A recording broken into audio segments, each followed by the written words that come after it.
I, Cleopatra, the Lost Autobiography. Born in a world of power and poison. I was Cleopatra Philippa, daughter of Ptolemy XII. Born in Alexandria, jewel of the Mediterranean. A city of scholars, traders, philosophers. A place where the world exchanged not just goods, but ideas. But in my palace, knowledge was rivaled only by intrigue. Every sibling was a potential enemy. Every smile, a mask.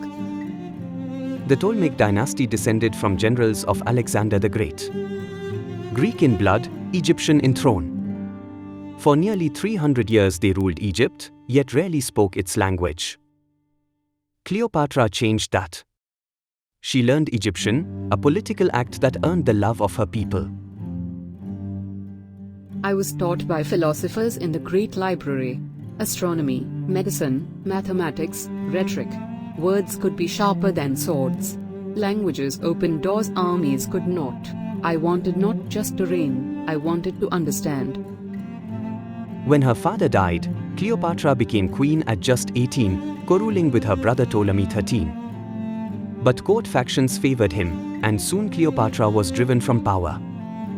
I fled into the desert with only loyal friends and whatever wealth I could carry. I had tasted the throne, and exile sharpened my hunger to reclaim it. It was then Rome marched into Egypt. Julius Caesar arrived amidst a brewing civil war.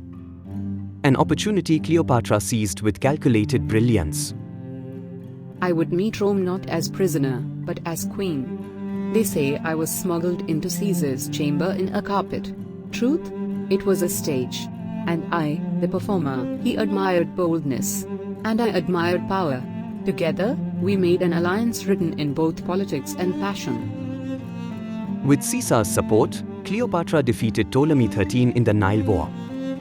She returned to Alexandria as pharaoh, ruling beside a new infant co-king, her brother Ptolemy XIV. Soon after, she bore Caesar a son named Ptolemy XV Caesar, Caesarion. Our child was not merely born, he was declared. A message to Rome, Egypt's queen carried Caesar's heir. Cleopatra traveled to Rome, a queen among republicans. Her gilded presence irked senators. Statues of her as Isis rose in Caesar's forum, blurring lines between religion and politics. Then, in 44 BCE, knives fell in the Senate. I heard the news. The man who restored my throne lay murdered beneath the feet of traitors. Rome cheered freedom. I mourned the end of a dream. Returning to Egypt, I ruled alone, widowed in power. This phase is lost in grand romances, yet it defined her legacy. Cleopatra stabilized a faltering economy, revived agriculture, funded science, and expanded Red Sea trade. A queen must feed her people. I opened granaries, urged farmers to sow more fields, introduced new tax reforms. Egypt prospered. Gold flowed again through Alexandria. But prosperity brings envy, and Rome does not forgive independent wealth. After Caesar's death, Rome shattered into factions. Mark Antony ruled the east, Octavian the west. A storm was coming, and Cleopatra was in its path. Antony summoned Cleopatra to Tarsus for allegiance. Instead, she arrived like a goddess reborn. Why should a queen bend knee? Let Rome come to me. Antony arrived intrigued. Our conversation lasted through the night, politics and philosophy, wine and wit. He was soldier. I was sovereign. Together, unstoppable. Their partnership became both romance and alliance. Over years they had 3 children, and Antony granted Cleopatra territories across the east. Rome panicked. 2 powers rising together threatened the empire. Octavian's propaganda machine. Octavian launched history's most effective smear campaign. Cleopatra became a witch seducing men, draining Rome's strength, corrupting Antony. He positioned himself as defender of Roman virtue, framing Cleopatra, not Antony, as the enemy. War was declared, formally against Cleopatra. The first and only time Rome declared war on a woman. Let them come. Egypt has defeated invaders for 3,000 years, and I was pharaoh. the Battle of Actium. 31 BCE. Actium. The decisive naval confrontation.